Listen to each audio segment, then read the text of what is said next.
Sir ఇప్పుడు TDP అధ్యక్షుడు జనసేన అధ్యక్షుడు అయిన పవన్ కళ్యాణ్ ఇంటికి వెళ్ళి కలవడం జరిగింది. ఈ పరిణామాన్ని ఎలా చూడొచ్చు అంటారు? వాళ్ళు ఇదేం కొత్త ఏం కాదండి, కొత్త ఏం కాదు ఇది. వాళ్ళు ఎప్పుడు పాత కలయికే. ఆయన దత్తతండ్రి, ఆయన కలుస్తూ ఉంటాడు. ఇవన్నీ మనం ఏంటంటే వాళ్ళు 2024 ఎలక్షన్ కానీ అని చెప్పేసి ఉమ్మడి మేనిఫెస్టో అంటున్నారు. పెట్టుకోమానండి, పెట్టుకున్న మనకేం ఇదయ్యేది కాదు. మన ముఖ్యమంత్రి గారు అనేక సంక్షేమ పథకాలు ఇస్తున్నాడు. రేపు ప్రజలే తేలుస్తారండి. దాని గురించి మనం భయపడాల్సిన పని లేదు. వైనాట్ 175 అనేది గ్యారంటీగా మళ్ళీ వైసీపీ కొడుతుందండి. మరి మీరేమో వైనాట్ 175 అంటున్నారు, వాళ్ళేమో వైనాట్ పులివెందులు అని కూడా అంటడం జరిగింది. ఎలా చూడొచ్చు? ఈ మధ్య నేను చంద్రబాబు నాయుడు గారిని ఒక సూటిగా ఒక మాట అడగాలనుకుంటున్నాను. పులివెందుల సీట్ని బీసీకి ఇస్తారా అని చెప్పి అంటున్నాడు. ఈయన కుప్పం సీట్ని బీసీకి ఇస్తాడేమో అడగమనండి. నామినేటెడ్గా ఈయన కూడా ఉంచమని ఎందుకు ఆ పిచ్చి మాటలు మాట్లాడుతూ ఉంటాడు? జగన్మోహన్ రెడ్డి గారు అనేక సంక్షేమ పథకాలు తీసుకొచ్చి విప్లవాత్మకమైన మార్పులు తీసుకొచ్చి ఎంత ఇదిగా చేసుకొస్తున్నాడండి. ఈ రోజున పక్క రాష్ట్రం తెలంగాణలో 10 లక్షల రూపాయలు ఆరోగ్యశ్రీ అంటే ఈ ఆంధ్రప్రదేశ్లో రేపు 18వ తారీఖు నుంచి 25 లక్షల రూపాయలు చేసిన ఏకైక నాయకుడు జగన్మోహన్ రెడ్డి గారు. మరి ఆరోగ్యం పట్ల ఈ రాష్ట్ర ప్రజల పట్ల ఎంత శ్రద్ధ తీసుకుంటున్నాడో ఈ రాష్ట్ర ప్రజలు కూడా గమనించాలి. ఏదో ఊదర కొట్టేసి ఆ మీడియా ఛానల్ అడ్డం పెట్టుకుని ఏదో పిచ్చి పిచ్చి మాటలు మాట్లాడుతున్నారు. పని చేసేవాడికి పట్టం కడతారు. రేపు ప్రజలు కూడా న్యాయ నిర్ణేతలు 2024లో వాళ్ళే తగిన రీతిగా చంద్రబాబు నాయుడుకి కానీ పవన్ కళ్యాణ్కి కానీ బుద్ధి చెప్తారు. అంటే పవన్ కళ్యాణ్ గారు ప్రకాశంలో జరిగినటువంటి సభలో కూడా 160 సీట్లు గెలవాలి, ప్రకాశంలో ఒక్క సీటు కూడా వైసీపీకి రాకూడదు, వైసీపీ విముక్త రాష్ట్రాన్ని మేము స్థాపిస్తాం 2024లో అంటారు. కళలుగా అనమానండి. ఆయన కళల్లాగానే ఉంటాయి. ఎందుకంటే పనోడు ఎప్పుడు చెప్పడు, పనికి మాలోడే పిచ్చి మాటలు మాట్లాడుతూ ఉంటాడు. ఆ పిచ్చి మాటలు పవన్ కళ్యాణ్ మానుకుంటే మంచిది.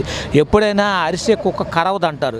ఇది అర్థం తప్ప దాంతో చేతల్లో అనేది పవన్ కళ్యాణ్కి ఎక్కడుందో చెప్పండి. ఆయన మాట్లాడేది ఆయనకి ఏ అర్హత ఉందండి? కనీసం 2 సార్లు వేసి ఓడిపోయినటువంటి డిపాజిట్లు కూడా రాలా. నిన్నగాక మొన్న తెలంగాణలో కూడా మరి 8 మంది అభ్యర్థులను పెడితే ఆ బర్రె లెక్కకు వచ్చిన ఓట్లు కూడా జనసేన పార్టీకి రాలా. ఇది ఒక్కసారి పవన్ కళ్యాణ్ అతను ఆత్మ పరిశీలన చేసుకుంటే బాగుంటుంది. ఇంకోటి, వీళ్ళు పార్ట్ టైం ఎంప్లాయీలాగా చంద్రబాబు నాయుడు పవన్ కళ్యాణ్ హైదరాబాద్లో కూర్చుని మీటింగులు వేయటం కాదు, ఆంధ్రప్రదేశ్ 5 కోట్ల జనాభా సంరక్షణ కోసం ఏమైనా చేస్తున్నారండి? పిచ్చి మాటలు, పార్ట్ టైం జాబులు అక్కడ కూర్చుని పొత్తుల గురించి మేనిఫెస్టోల గురించి మాట్లాడుకోవడం అవివేకం. ఎందుకంటే ఈ రాష్ట్రంలో ఏ ముఖ్యమంత్రి చేయనటువంటి సంక్షేమం జగన్మోహన్ రెడ్డి గారు ఇచ్చారు. ఈ 50 సంవత్సరాల్లో కూడా ఏ రాష్ట్రంలో కూడా చేయలే. అట్లాంటి సంక్షేమం ఇస్తుంటే ఇంక వీళ్ళు ఉమ్మడి మేనిఫెస్టో ఇంకేమి ఇస్తారండి? ఇంకా ప్రజలకు ఏం ఒరగబెడతారు వీళ్ళు? ఈ నాయకులు కూడా ఒక్కసారి పరిశీలించుకోవాలి. జగన్మోహన్ రెడ్డి గారు ఈ రోజున రేపు జనవరి 2024లో జగనన్న తోడని ఆసరాని ఎన్ని ఎత్తున్నాడు, అనేక సంక్షేమ పథకాలు ఇస్తున్నాడు. ఇంకంతకంటే బెటర్గా ఇస్తారని చెప్పమానండి. ఉమ్మడి మేనిఫెస్టో కూర్చున్నారు, ఓకే చెప్పమానండి. శంషీర్గా మగోడకలాగా చెప్పమానండి. పిచ్చి మాటలు మాట్లాడుకుంటా ఏదో కర్ణాటకలో గ్యాస్ బండ్లు ఇచ్చాడు, ఉచిత బస్సు ప్రయాణం, ఇవన్నీ ప్రజలు నమ్మే పరిస్థితి కాదండి.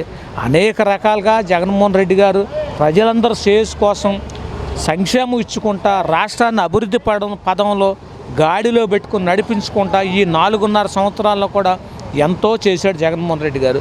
మరి ఆయన చేశాడు కాబట్టి ఇంకొక మాట అంటున్నాడు, మీ బిడ్డ అనే ఆయన నన్ను స్వార్థపూరితంగా నేను అడగట్లా మిమ్మల్ని, నేను పని చేశానంటేనే మీరు నాకు ఓటేయండి అంటున్నాడు.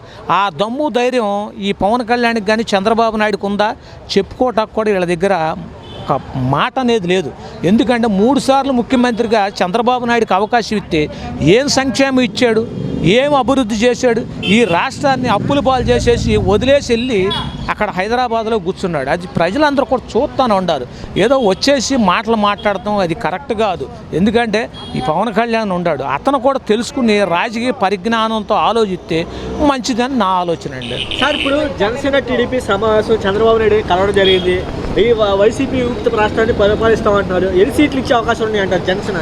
ఏమండి, నేను ఒక్కటి చెబుతున్నా, అతను చంద్రబాబు నాయుడు ట్రాప్లో పడిపోయాడండి. అతను జనసేన పార్టీ అధ్యక్షుడే కానీ మొత్తం బినామీ పార్టీ. ఎందుకంటే ప్యాకేజీ స్టార్, పవర్ స్టార్ కాదు అతను, ప్యాకేజీ స్టారు. ప్యాకేజీ తీసుకుంటున్నాడు కాబట్టి 10 ఇచ్చినా కుక్కకేసినట్టు ఎంగిలి ఇస్త్రాకులు ఇసిరినట్టు 10 ఇస్తాడు, లేకపోతే 15 ఇస్తాడండి. వీళ్ళు గెలవాలి కదండి. నేను అనేది దమ్మున్న నాయకుడు జగన్మోహన్ రెడ్డి గారు. దమ్మున నాయకుడు జగన్మోహన్ రెడ్డి గారు. ఎందుకంటే ఇంత గట్టిగా ఎందుకు చెప్పగలుగుతున్నామంటే ఆయన అహర్నిశలా కష్టపడుతూ ఈ రాష్ట్రాన్ని ఎంతో అభివృద్ధి పదంలో నడిపిస్తున్నాడండి. ఈ రాష్ట్రం నెంబర్ 1 స్థానంలో కూడా ఉంది. అది గుర్తుపెట్టుకోవాలి జీడిపిలో. కానీ మరి కేంద్ర మంత్రి నిర్మలా సీతారామన్ గారు కూడా మొన్న ఈ మధ్య కూడా చెప్పారు, ఈ రాష్ట్రం అప్పుల పాలు. ఎక్కడ అప్పుల పాలు అవుతుందండి? యూపీలో లేదా, మహారాష్ట్రలో లేదా, గుజరాత్లో లేదా, నిన్నగాక మన తెలంగాణలో కూడా 5 లక్షల కోట్లు అప్పు ఉంది కదండి. ఈ చంద్రబాబు నాయుడు అమరావతిని అడ్డం పెట్టుకుని కొన్ని వేల కోట్లు దోచేసినటువంటి దుర్మార్గుడు చంద్రబాబు నాయుడు. ఈ రాష్ట్ర ప్రజలు మర్చిపోతారనుకుంటున్నాడు. ఇంటికి ఒక ఇటుకు రాయిందని చెప్పేది అని కూడా ఆ డబ్బులు ఎక్కడికి వెళ్ళినాయండి? చంద్రబాబు నాయుడు ఈ డబ్బులకి లెక్క చెప్పాలి. ఈ రాష్ట్ర ప్రజలకు సమాధానం చెప్పాల్సిన అవసరం ఎంతైనా ఉంది. అది చెప్పి రేపు ఎలక్షన్లో పోటీ చేయాలండి. రాజధాని అన్నాడు. తాత్కాలిక రాజధాని అంటే కొన్ని వేల కోట్లు ప్రజాధనాన్ని దుర్వినియోగం చేసిన నాయకుడు చంద్రబాబు నాయుడు. అది గమనించుకోవాలి ప్రజలు కూడా. మరి ఆయన ఎందుకు తాత్కాలిక రాజధాని, ఎందుకంటే శాశ్వత రాజధాని అమరావతిలో ఎందుకు కట్టలేదండి? కట్టకపోగా ఈరోజు జగన్మోహన్ రెడ్డి గారి మీద మాట్లాడుతూ ఉంటారు. ఇది ఎంతవరకు కరెక్టు?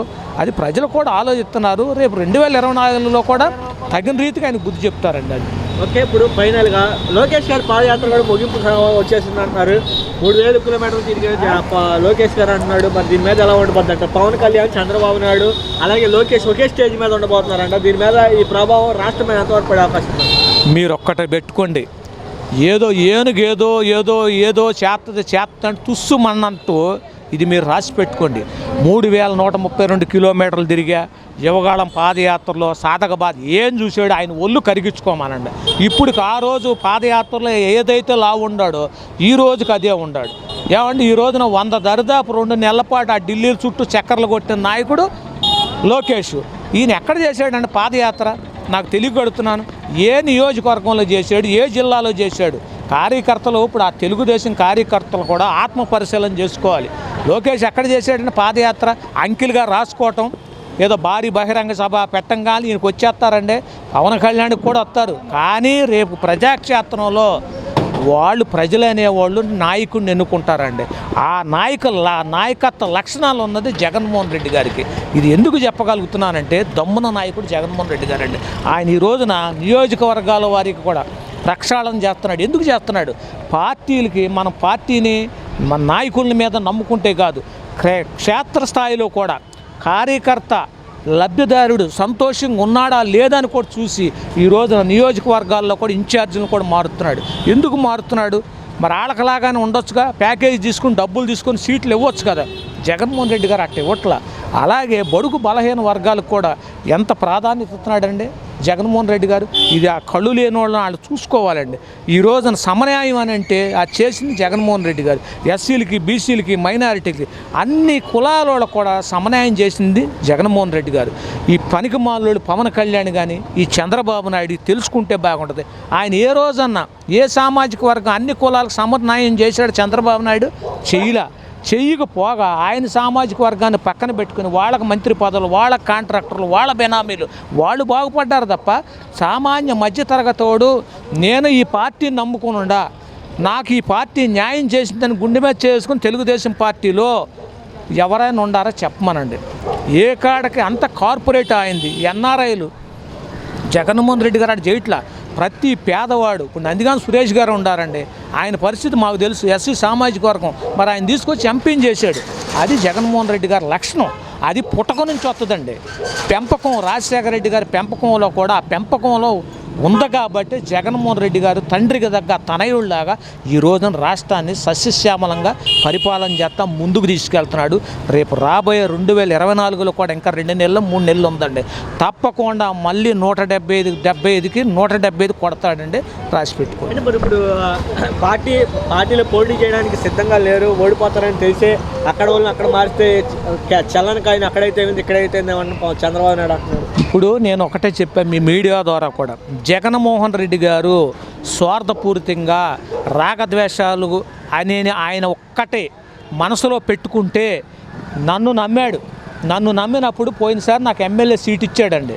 నేను సరిగ్గా చేయలేదు కాబట్టే నియోజకవర్గాల వారీగా మార్చుకుంటూ వస్తున్నాడు. అది ఒక్కటి ఈ 10 పనికిమాలోళ్ళు గమనించాలి. వీళ్ళకలాగా లక్షల కోట్లు తీసుకుని సీట్లు ఇచ్చేసేసి వెళ్ళి ఆడ కూర్చుని హైదరాబాద్లో కూర్చుని మీటింగులు పెడితే కాదండి. ప్రజల సాధక బాధలు తెలుసుకోవాలండి. ఈ రాష్ట్రంలో ప్రజలకు ఏం కావాలి, ఏ అవసరతలు ఉన్నాయి, మౌలిక వసతులు ఏం కావాలి అని అహర్నిశలా కష్టపడుతుంది జగన్మోహన్ రెడ్డి గారు. అంతేగాని ఈ పిచ్చి నయాల గురించి పట్టించుకోవాల్సిన పని లేదండి.